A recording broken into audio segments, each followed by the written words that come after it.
Okay, well, welcome. We are this evening going to talk about one of the topics that Lisa and I most enjoy talking about, and that is how students can thrive in the University of Texas at Austin college admissions process. Many of you have been on a number of our webinars. Almost all of us in the last several years have been on webinars, so just a couple of housekeeping details. If you can ask your questions in the Q&A box, not the chat box, Lisa and I will both keep an eye on that. And where we can answer a question for the group as a whole, we'll definitely try to integrate that into our conversation. This webinar this evening is being recorded. And we'll share tomorrow morning the link for the recording of this webinar, the presentation itself, and resources that we reference in this webinar. A little background. I'm Bob Carlton. I'm the president and one of the educational consultants here at College Matchpoint. Lisa? And I'm Lisa Carlton. I'm the founder and CEO of College Matchpoint, and we are so glad to have you with us tonight. As Bob said, this is one of our favorite topics, so we're looking forward to it. We have worked with students who apply to the University of Texas at Austin for more than 15 years. The majority of those students were not auto-admit students. They weren't in the top 6%, and most often they apply to competitive majors. We are so proud of those students. Every year, about 65% of the students that we work with apply to the University of Texas at Austin, and they've taught us a lot about what it means to get to the 40 acres, what it means to thrive in the process, and what applications should look like in order to be well considered at such a phenomenal school. We always feel like that it's helpful in this webinar to start with a sense of results from this year's class. The class of 2023, the decisions are in, the students have their Longhorn t-shirts, they've gone to admitted students orientation, the dorm deposits have been paid. And students across the country have determined that UT is every bit as great a school as many of the folks on this webinar know, having grown up potentially in the state of Texas. It is, in fact, according to a survey this year, the 8th most popular school in the United States among students. As a result, you can see the impact on the admissions rate. Now, you can see over the last 20 years, the admit rate go from 46% to 32%. As a frame of reference, that 32% admit rate this year is what the Dartmouth admit rate was in 2003. So for those of us that have been around for a while, we think of UT as being one admit rate and Dartmouth as another. UT is now as hard to get into as Dartmouth was 20 years ago. And UT last year had the largest number of applications in their history. Now, many of you are aware of this, but we always feel like it's important to sort of locate this for folks. 75% of the incoming class at the University of Texas at Austin comes from auto-admit students, students that are in the top 6% of their high school. Now, those students are guaranteed admissions to the College of Liberal Arts. They do compete in the first and second choice majors that they list if they're applying to competitive majors like computer science or engineering or business or nursing. Now, the 25% of students that are not auto-admit, this year the overall admissions rate was 12%. But that number is misleading. For competitive majors, the admit rate was even lower, and for out-of-state students, the admit rate was even lower. Now, all that being said, students did exceptionally well in that non-auto-admit category in a variety of settings. Students who are strong academically, students who fit to major. A little later, when Lisa takes you through the holistic admissions construct at UT will really try to help you understand the fact that UT, their overall admit rate is in some ways deceptive. Lisa, what would you add in terms of the impact of this growth in applications at UT?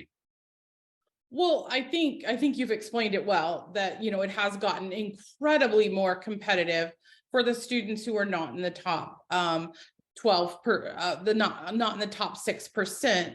However, I always want to say, not to discourage, we actually saw pretty good results with our students this year with the in-state kids who were not auto admits.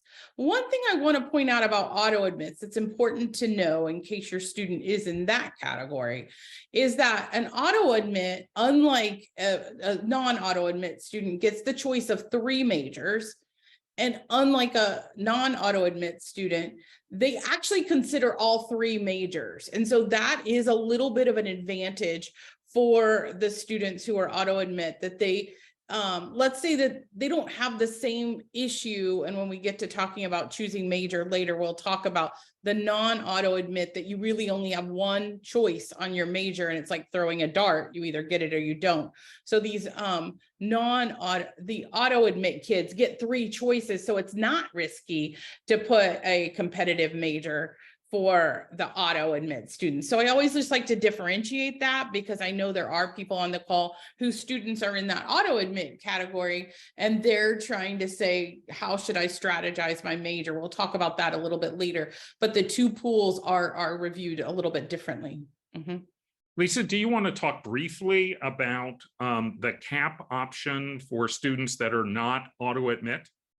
Yes, and of course, auto admit is a just Texas only phenomenon. So students out of state don't have that option, just like students out of state don't get CAP. CAP means that you go to another campus in the UT system for 1 year, and then you are automatically admitted into the College of Liberal Arts at UT. You sometimes can get other majors. You're usually not going to get those most competitive majors. Most of our students will choose UTSA, UTA. They have added some online component to that, so it's not as disruptive of having to move, far away. But I think CAP is a hidden, I'm shocked they keep CAP, honestly, as competitive as they've gotten, because it really is for those kids who really want to be a Longhorn. It is a real option, and our students who have done it have been pretty happy with that decision. It makes for a little rough freshman year, but I think in the long run, they're getting into a top school that they really wanted to go to, and it can definitely, and of course with in-state tuition for in-state kids, I think sometimes that decision can be a smart decision. There are a couple of drivers for this growth. The first one, honestly, is test optional. UT remains test optional for the class of 2024. They do encourage students to submit test scores if their test scores are strong, but they are test optional.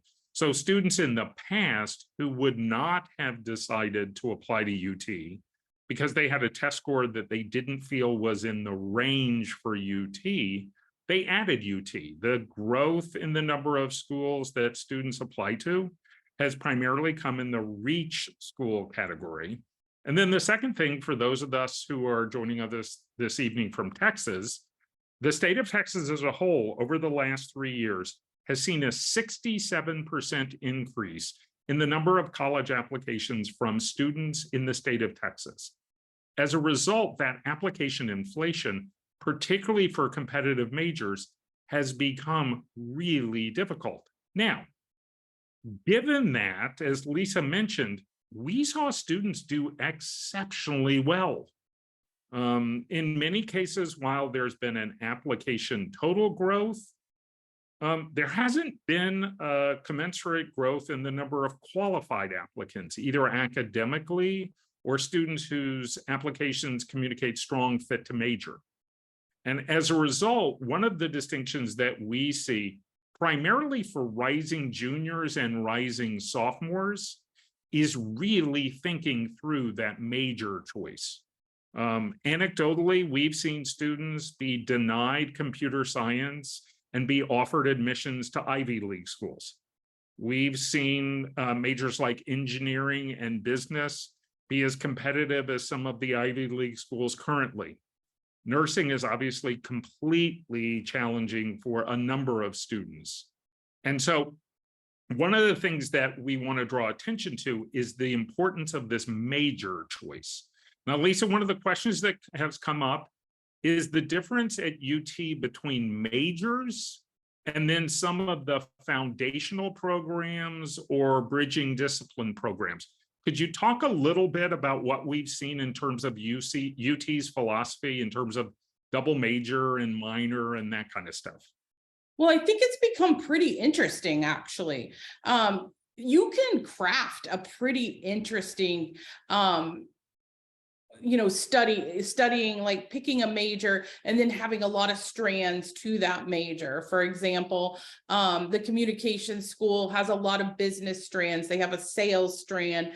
There's in the economics department, there's an accounting strand. There's, opportunities to take computer science with certain majors. So they've really, I think, in the last 4 or 5 years, done a really good job of opening up some opportunities because these, the majors that we're looking at right here are very popular majors among students today, right? And so I think really digging into what's offered there, we've done some blog posts on that, like you could combine this and this, that there are a lot of ways to say not major in business necessarily, but say do a communications and then do all the business minor and other concentrations and really come out with a robust degree that definitely would show employability. So I think one, we're going to talk about this is you really have to decide, are you computer science or bust, or are you UT or bust, right? And I think that there are ways to craft different options. And there's a lot of unique majors at UT.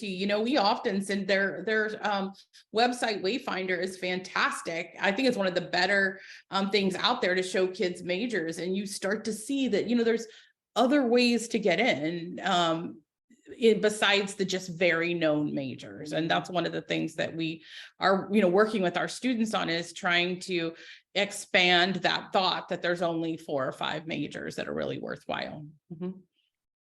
I would say one other major we don't have on here that has been increasingly difficult is natural sciences, especially biology, because the rise in students wanting to go pre-med, and they all seem to think that they want to study biology, which certainly there are many other options. That has also become very, very competitive. And I think biology department is looking for students who actually genuinely want to study biology as a career. So there's a little bit of, so there's some other directions students can go there as well. I want to underscore one thing that Lisa has said here. UT particularly is a school where students need to do their research on majors. There is this tension between choosing a major for quote unquote strategic reasons. Okay. I really want to get into UT. And then the observation we have is be careful about choosing a major that you don't want to spend 4 years studying. Because if you choose econ, but you really want business and you're hoping to transfer from econ into business, you shouldn't make that choice because you're unlikely to have the options of being able to do that. On the other hand, UT has been sensational. As an example, in computer science, they built out a data science major. They built out an informatics major. Lisa mentioned communications, which many of the students who are interested in marketing and business do phenomenal with that. In engineering, the physics program has really strengthened. So UT is a place where application inflation has really taken a highlighter in terms of the importance of researching majors. Lisa, could you talk a little bit about UT's approach to holistic review? Absolutely. And I think one thing that really surprises people is that UT does read holistically. So they ask for more stuff than I can't think of. I mean, they ask for quite a lot of information on the students and they use that information. So I'm going to highlight what I think is the most important here. Obviously, your grades are always the most important thing. That hasn't changed. I would say that your grades are even your grades and transcript. And in that, I'm going to put rigor as well. So how rigorous are the courses you're taking and how have you done in those courses grade wise? And then test scores at UT and really in the transcript, you just have to think of all UT admissions as a case for a major, because that's really what you're doing. So does your transcript match up with what you're saying you want to major in? All of this needs to match up with that. And that is really important. Pre-COVID, pre-test optional at UT, test scores had not been a big part of their admissions process prior to COVID. And we have seen students get in, I think, almost every major test optional. I do think a test score certainly doesn't hurt a student. So if they're, have a strong test score, I think that's good. It is important to know how UT looks at test scores. Again, it's a little different than other schools. They are looking specifically. So let's say that you are applying physics. They're looking at your math. Let's say you're applying English. They're looking at the reading. So they're not looking at the whole score. They're looking at the part of the score that impacts the major that the student wants to do. So for example, a student who's low in math but wants to do business for their test score, I would usually not encourage them to send those. Now, if the grades are also low in math, we might have an issue on the major, right? So, so that's your academic piece. I don't know another school in the country that puts more emphasis on resume than UT. They want what's called an extended resume, and we'll go into that further. But resume is critically important. Again, it's that piece that's showing that case for a major. Essays, there are 3 required essays, and we'll talk about those. The major essay is absolutely the most important one. And so major, you could slap major right in the middle of this whole thing is a huge deciding factor in this puzzle. I sense that demonstrated interest matters some. I think it's hard to know at such a school so large, but I do know, especially when we talk about honors, that showing interest in the honors programs is important.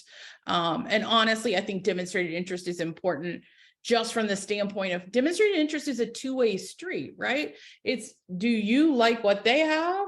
And you're showing that, you're showing your interest, but you also get the chance then to see if you're liking what you think you're going to like. So I'm a fan of demonstrated interest on every school. I don't think there's anything that hurts a student in it. And honestly, if you don't have the time to do and demonstrated interest in it, you certainly aren't going to want to do everything else involved in this application. Lisa, a couple of questions that have come up. How important, if at all, is legacy and alumni contribution in terms of a student's odds of admissions to UT? Not important unless there's a building with a name on it, and I don't know that guarantees it. Legacy is not important at all. Not at all. Unfortunately, I know that disappoints people, but it's not. And it hasn't been for many years. So yeah, neither one of those are, unless it was, And then the second question, can you give examples, if demonstrated interest does have an impact, examples of what demonstrated interest might be at UT? Absolutely. I would say they do a lot of online events still, and really good major specific online events. So I think that's good. They also, for the honors programs, and then of course they have traditional campus tours and things like that, which are always nice. Think if students are local here in Austin, they probably know the campus already. But what I find is students think they know UT, but they couldn't tell you a thing about the academics or the clubs or the things they could be involved in. So I think getting a deeper dive on what the school is about anything where you actually have to give your email and sign in is what's important. Lisa, one of the questions that have come up a number of times, and you mentioned this before, is how does a student consider whether or not she should submit her test scores? Can you talk a little bit about, if a student is a rising senior, some of the considerations they ought to be having in terms of standardized testing? Right. Yes, I can. I mean, I will say we have seen very, very low scores get into UT. Like we've seen 21 ACTs get in, we've seen 23s get in. I think in the more competitive business, engineering, computer science, being able to show a strong math score is important because you're going to have to show calculus readiness some way, and that's the easiest way to do it. And so we certainly have seen kids get in without scores. And in my mind, in terms of, score, there's not a hard and fast rule, but I genuinely think, generally, think that 30 and above as an ACT score is about what I would be looking at on that math side. Under that, I probably wouldn't send it. It doesn't have to be insanely high, which I think people sometimes think it does. So, and you can kind of use that calculus readiness score as a good guide. If you can just get a little above that, I think that it's probably worth submitting. And in the other majors, let's say that the student is not in a field that's focusing on math, but English, I think the same is true. You want to be, around a 30, maybe a 20, in that case, because there's not a hard and fast rule about calculus readiness. You might send it if it's a 29, but somewhere in that range. Yeah. Lisa, one of the questions that's come up sort of tangential to testing is how important, if at all, is the relative rigor of the school profile in terms of whether or not a student is in the top 6%, or how much does it impact how UT evaluates a student's GPA or transcript if they happen to go to a school that is substantially more rigorous or competitive than another school? I haven't seen that really impact things. I don't think it does. I have seen some where I sometimes feel it's harder for private school kids to get in UT than public school students. So I do feel like I see that sometimes. And I'm not sure what that's about. And that's not consistent every year. We've seen years where it really seemed hard for private school kids. But in terms of the big, we work with all, public high schools all over Texas. I don't see a huge difference there. I don't. So I don't, which is like, no, frustrates students because they're like, and parents, because you're like, but wait, my school is so much harder than someone else's school. And even though I'm not in the top, I think the way you have to make that up is in your resume. I think that's where you can stand out, but I don't think you're going to get a huge bump for going to a harder high school. I think that's sort of the antithesis of the top 6% rule, really. Yeah. Lisa, you mentioned an observation that you found it harder for private school kids to get into UT versus public school kids. Can you unpack that a little bit? Well, I think at least here in Austin and Houston and Dallas, the places that we tend to, have a lot of students in applying in state. I think one of the things you see is that many of our students are at big high schools, public high schools that are very rigorous. And they have so many opportunities for the student to specialize and major. Okay. And so I think that the students can come out of high school pretty focused, where it's very easy to see where the student's major interest lies. I think that at least here in Austin, I work with, I would say this is maybe a little more Austin specific. I have some private school kids in Dallas and Houston where I don't feel like, and in New York, where I don't feel like this is so much the case. But I think the private schools in Austin don't tend to have as many options for students to specialize. They're more general. They're great educations, don't get me wrong.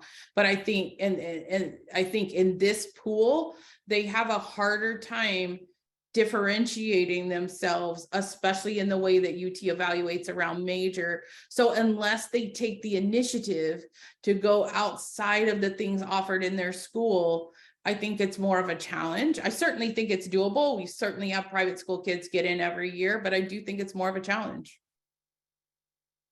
One other question, Lisa. I'm sort of fast forwarding here. If a student gets into August and September and UT is really their #1 school, how would you encourage them to consider whether or not to test again in the fall?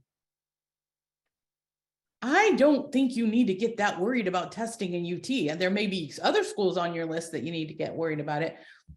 It just hasn't been such a huge part of their application. And UT gets weird about once you've submitted the application, when you can submit scores and when you can't and all that.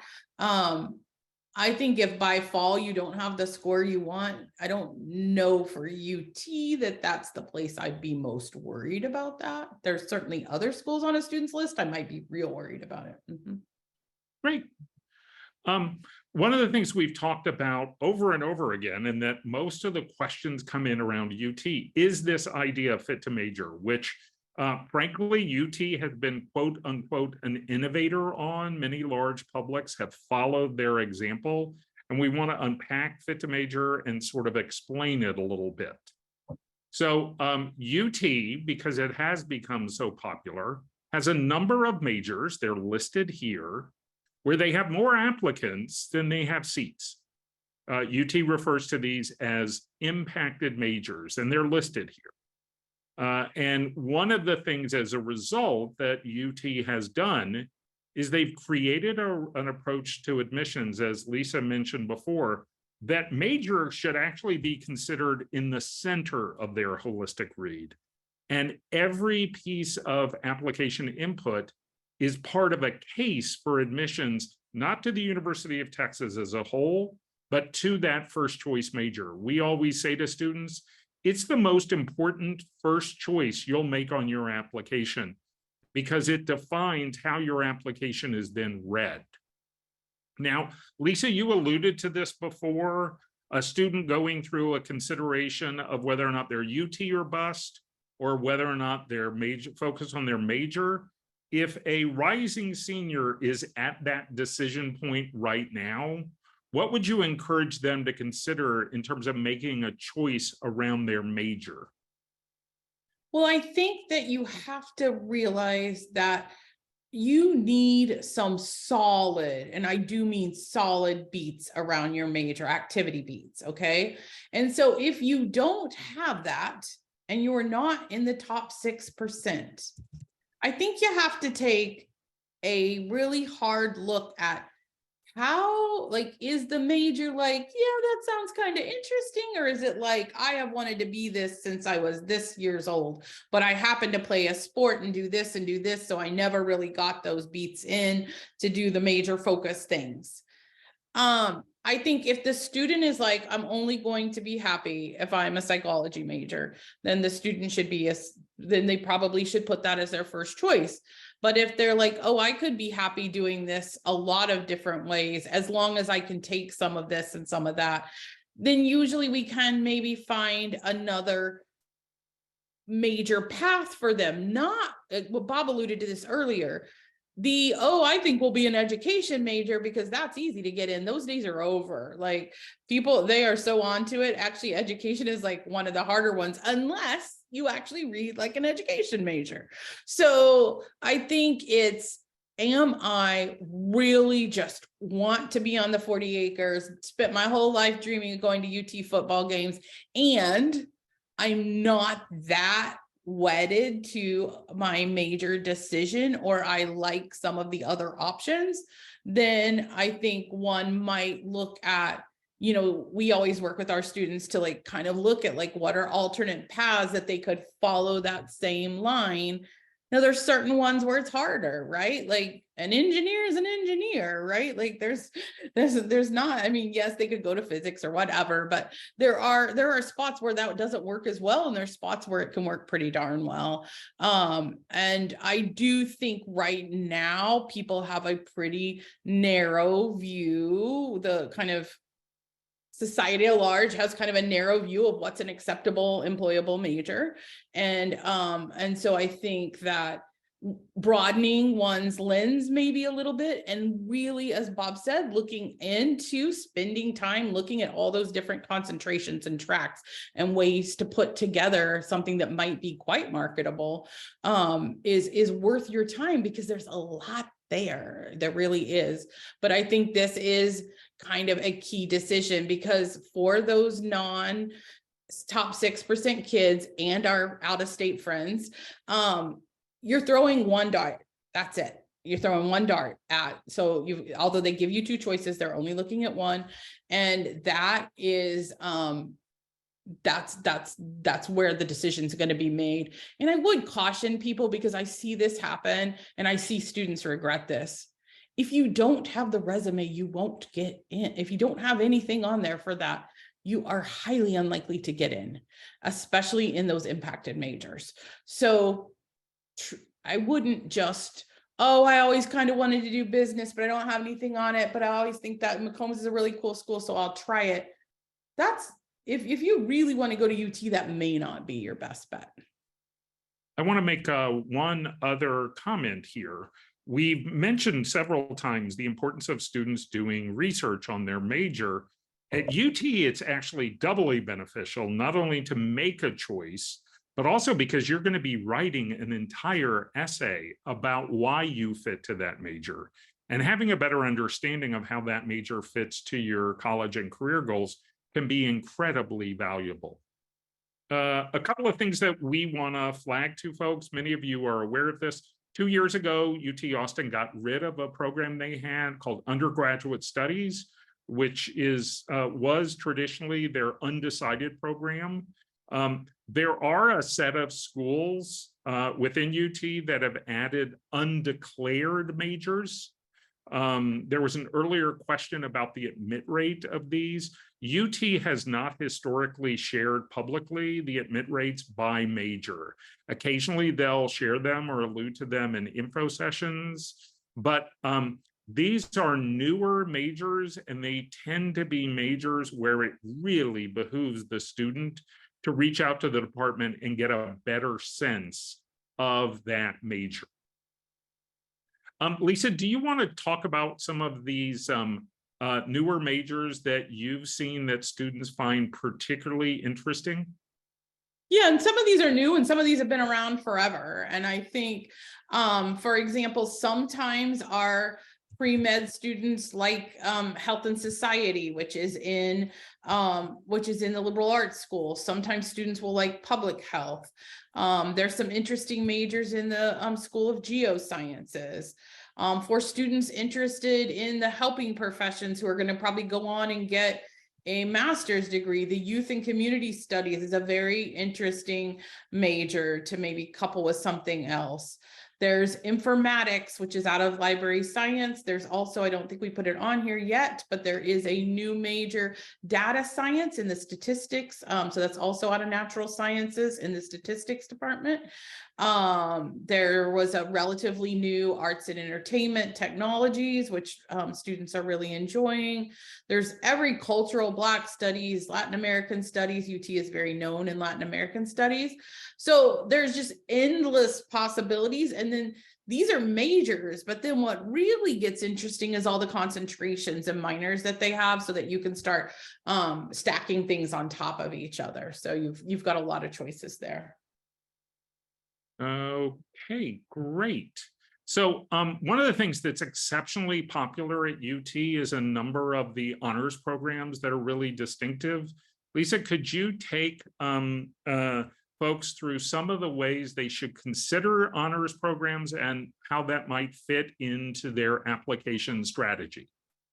Well, first of all, as all of you probably know, UT is an enormous school, right? So the beauty of any of the honors programs is that a student, it makes that big university become a little bit smaller with smaller communities. And I think that at a school that's as large as UT, that is as urban as UT, that can be really, really helpful. I think the most well-known honors and the most competitive is Plan 2, which is a interdisciplinary major, although you don't choose it as a major on your application. Little tip there. You don't need to choose it as a major. You can still choose a major and then apply to Plan 2. Don't waste your major on Plan 2. But so Plan 2 is an interdisciplinary program. It's very competitive, it's very rigorous, and it's predominantly an academic program, right? Like it's your major, and then you oftentimes have another major in liberal arts or in another school. So that one is really critical for students who are thinking about Plan 2 to go to a Plan 2 orientation and really see if they like it. Because we noticed that some of our students, we have had many students in Plan 2, but it's not for everybody. It's its own unique thing. So I think it's very important for students to take the time to do the orientation and see, they get to actually sit in on a class, and they can do that virtually as well. But I think it's very helpful for them to see if this is something that resonates with them or not, because I've had very academically able students say that sounds horrible, and then others, of course, love it. Then there's a multitude of almost all the colleges have honors programs within them that you can apply to. There's also the business honors, which is very competitive and well-known and taught sort of MBA style. There is a liberal arts honors, there's a communications honors, natural sciences has 3 honors programs. So there, there's tons of honors programs. Why it's smart to apply to an honors program is that it gets the student looked at one more time. Okay. So that's always good when another, let's say that liberal arts is like, oh, this kid sounds great. Then that could be the thing that gets them, recommended for admission, even if maybe when they went through the admissions part, it wasn't. So it's another chance to get looked at. And I think it's a great opportunity for students to make this big university smaller. And the programs are, again, I think we're saying that it's funny. We've done this webinar 100 times, and I think we're having another beat in this tonight, which is interesting. This is a huge university, and to do it well, you really have to dig into it, because it's like layer after layer after layer. So some of the honors programs are a little more extra, are more communal and gets you housing and doesn't have as much impact on your coursework. And then some of it has a lot of impact on your coursework. So I think looking at those to see which one would fit the student is really helpful. You can apply, this is important, is that you can apply to multiple honors programs, and many of our students do that. And I think that is oftentimes not a bad strategy, especially if you're UT or bust. So rich with honors programs, and something that really, if you're going to apply to UT, I highly recommend looking at the honors programs. And I will say that we've seen a wide range of kids, not so much in Plan 2 and the most competitive ones, but across the board, we have seen a wide range of students get into honors programs. So it's not like, oh, you have to be in the top of the top. And I will say about Plan 2, it is not, the students are not chosen by if they were at the top of their class. Like, in other words, let's say they were the top 1% or the top 2% or whatever. They're really looking at their writing, and they're looking at how they think, and they're looking at what they've done and how they approach the honors essays. So it's, again, we've had some students where I was surprised, but not surprised, because they're great thinkers and writers, but maybe their transcript certainly wasn't super weak, but you might not have thought they would have gotten into Plan 2. But they were beautiful writers, beautiful thinkers. So there's some, I guess what I'm trying to say is, it's not just, oh, if I'm the smartest student, I can apply to that. If the student, I would say the number one thing is the student a really strong writer. Lisa, one question that's come up is, are there additional essays or applications that a student needs to complete in order to apply for an honors program?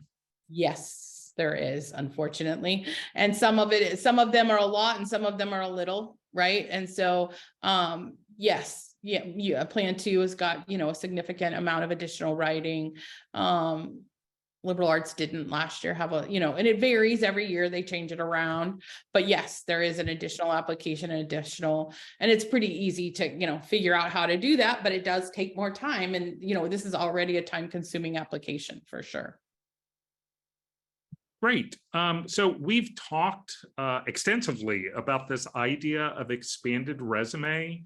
It's something that is unique, frankly, to UT Austin.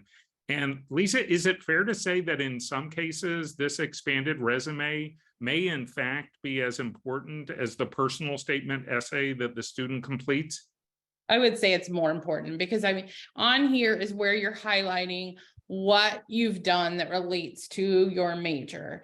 And typically our top students who are applying to those really competitive majors are gonna have, usually we do put the name of them, like business experience or business internship. It varies per kid depending on what they've done, but you kind of want to get that major stuff up there front and center.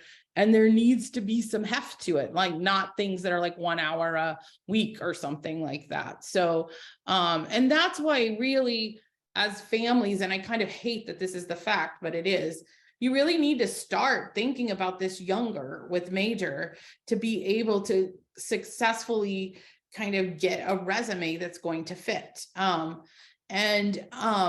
The expanded resume, because I know this always freaks parents out, could be as long as, we've had them 8 pages. I think on average, ours are usually about 4 or 5 pages. But you want to get everything on there. They want to know what you did, what motivated you to do it. So really the word resume should never be in this thing because it's not really like any other resume.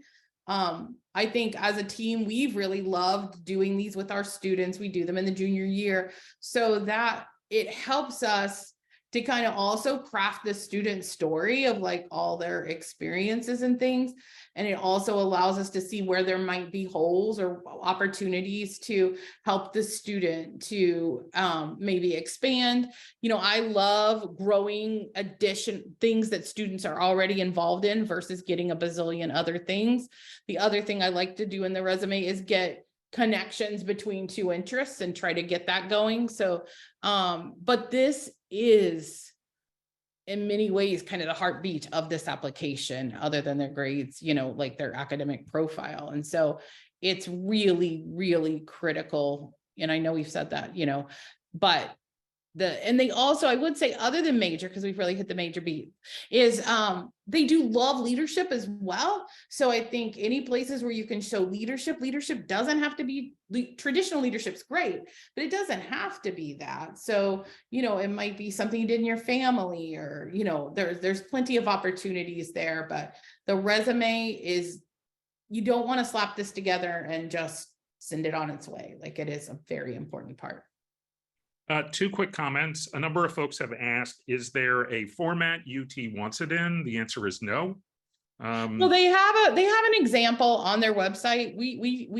Ours is a little derivative of that. So but you can see an example that's very similar to ours on there. So you do want to be showing the grades they did it, the hours per week, of course, are really, really important.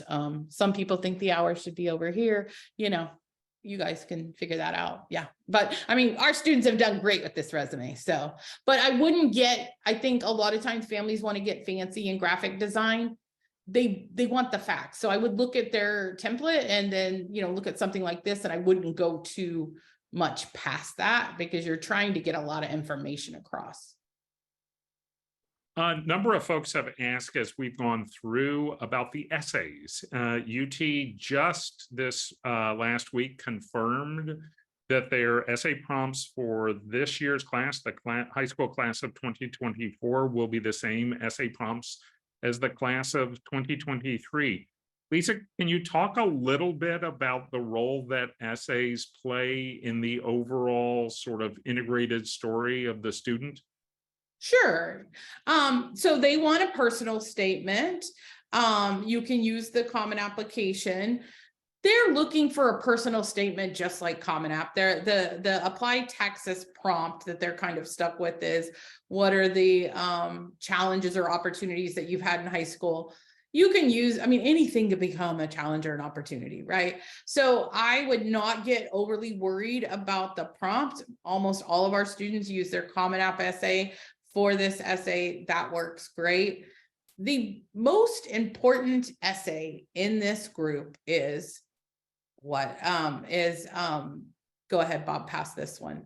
I mean, the personal statement's a personal statement. They want a typical, something you don't know about me kind of thing. And we're not going to go deep into that tonight because of time. But I want to speak to the short answer ones because I think they're important.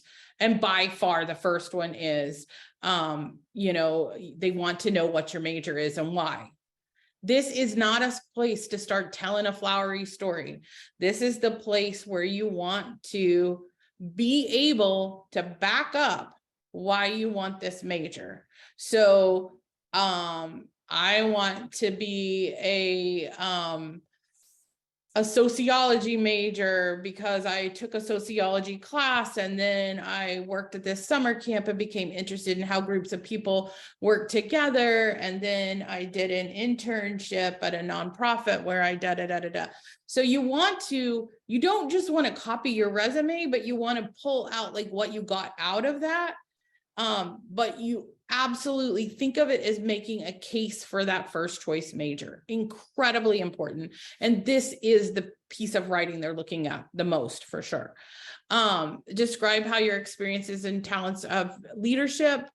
Again, you want to back that up with what you've done, and that could be within your family or your community. This does not have to be traditional leadership, and we've got some videos on this and things to help students kind of think a little broader about what leadership is, because I think most students kind of see the word leadership and they kind of droop thinking they don't have anything, and most of them have a lot of things. So it's really about helping them find those things that they have. And then the final question, which is how do you believe that your experience at UT Austin will help you change the world? So this is an interesting one. They're wanting to know, like, it's a little bit of a why UT, but with a twist of, and so what are you going to do with this great education that we're going to give you, especially in the world? I think this one definitely challenges students the most, because they're like, I don't know what I want to do with it. But then you sort of have to take apart, like, well, when you go there and you study this, what is it that you hope to do to make the world a better place? So, all of college admissions right now is very focused on how students want to help make this world better. So that's a hard thing for students. So I would say parents, that is great conversations to have at home to begin to talk about that, reflect on that, because that's a spot that students struggle with. And there is one additional question that students can answer, and that is kind of an additional information question, question 4, where a student might mention if they'd had a health issue, if they had maybe an issue in their family, a financial issue, something extra. The question used to be a COVID question. They're going to be taking the word COVID out of it, just what other things impacted. And we have students use that where appropriate. So we don't have all our students do it, but where appropriate, we do have students do that essay. But the essays are important, especially the short answers. I think people get very focused on the personal statement. And I think in this process, this is in other colleges, but in this one, the short answers are a lot more important than the personal statement. Now, your personal statement needs to be great, because at other colleges, your personal statement may be more important than it is here, but your short answers are very important here. Lisa, one of the words that you point to frequently in terms of these essays is reflection, and how important that is. Could you help folks understand what you mean by reflection? Well, I think the biggest challenge that we see with essays in general is that students can tell you what they've done, but they have a difficult time reflecting on what that means to them, how that made them different. If you hadn't done X, how would you be a different person than you are now? I think that's challenging for our students, and they don't get a lot of opportunities to do that. So I think when they step into the college admissions process, that's one of the places where students really struggle. And I think especially in the personal statement, but is being able to reflect. I think there's quite a lot in the college process that is asking a student to be able to reflect. And I think that's a muscle that our students need to grow, that they are. And one of the things we try to do is do some writing exercises with them in the younger years to get them more used to that. But it's a challenge. And I think that's a place where families can invite that kind of language in a little bit when you're having experiences as a family. And that can be a way to help the student when they're younger begin to kind of learn that muscle a little bit. So now let's sort of narrow down our focus to the actual applications themselves. Last year was the first year that the University of Texas at Austin accepted applications through the Common App. Several folks asked about, does UT have a preference between Apply Texas and the Common App? They do not. They just want to see a student submit an application. Lisa, can you talk a little bit about any of the distinctions between the two application platforms that parents or students should be aware of? I think one thing that was a little confusing last year, and we'll see if they do it again this year, is because they have to use the Apply Texas personal statement. You didn't put your personal statement in where it normally goes in the Common App for your other colleges. You had to put it in as a question. And I think that like where supplemental answers go. And I think that was confusing for a lot of people. I didn't see, we had some kids that ended up putting in 2 places or whatever. It didn't seem to hurt anybody. Overwhelmingly, our students did apply on, for anyone who's used Apply Texas, you're never going to do it if you don't have to. It's a horrible, horrible piece of technology. So I would say we had very few kids do Apply Texas, and we had many successful candidates. I don't think it impacted it at all. And that was same one for A&M as well. Great. Lisa, one of the things that oftentimes is confusing to students is the sort of Texas 2-step, the submission of application, and then the My Status page. Could you talk for a couple of minutes about that 2-step that students and parents might want to be aware of? Absolutely. So as you can see, I think as we've gone through this is not the simplest application process ever. So you apply, you submit your application and you apply. And then when you get your My Status page, that's where you upload your resume. That's where you can apply to honors programs. So you want to make sure that you don't ignore your My Status. You also would like to get your application in early enough that you don't miss the deadline for getting everything in with your My Status, so that's important.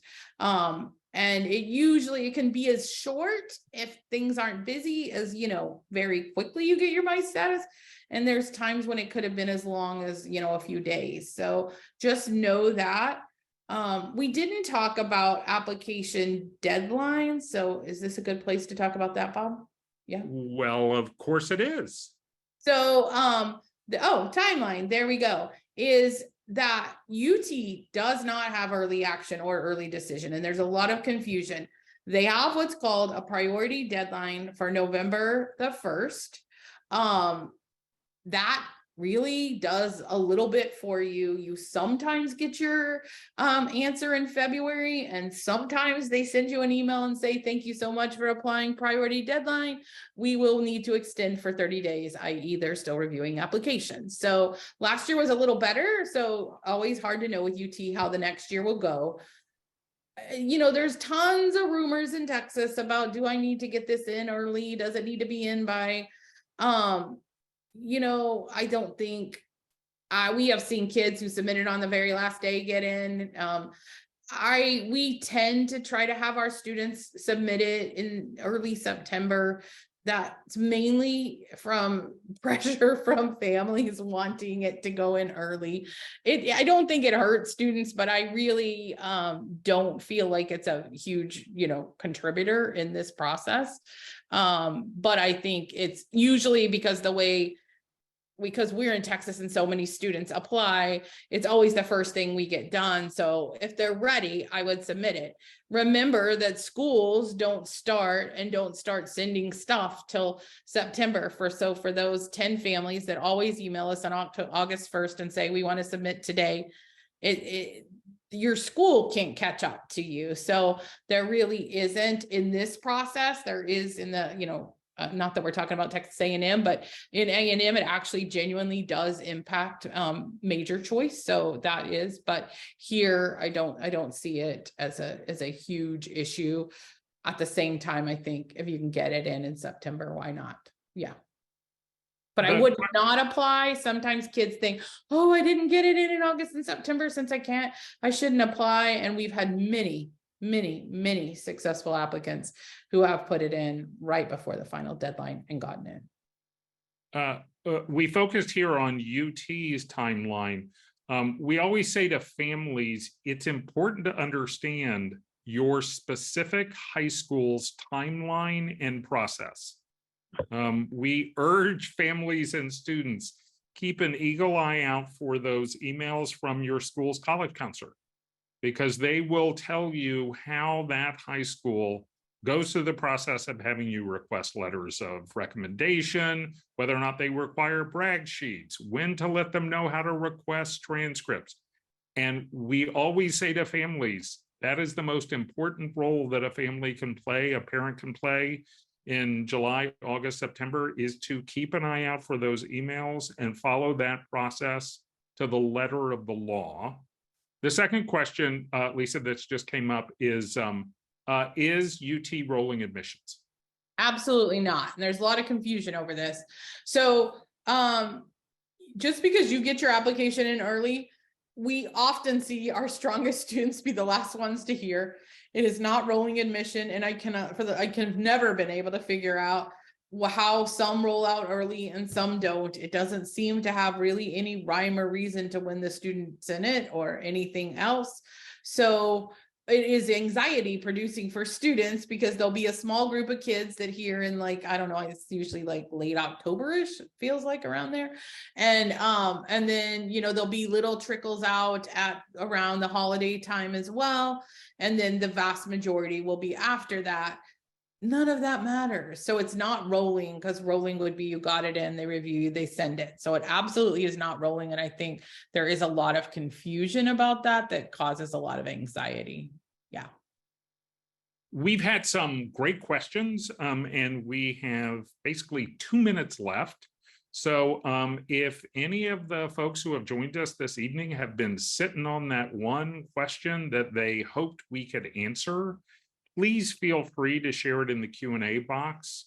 If not, we'll be wrapping up. We'll share the link for the recording of this webinar and some of the resources that we alluded to, including this presentation itself, in a follow-up email tomorrow. Are there any last questions? Let me look. Doesn't look like it. No, well, we sure appreciate you taking time from your evening this evening. We'll share you the materials tomorrow, and we hope you have a great rest of the week. Thank you, guys.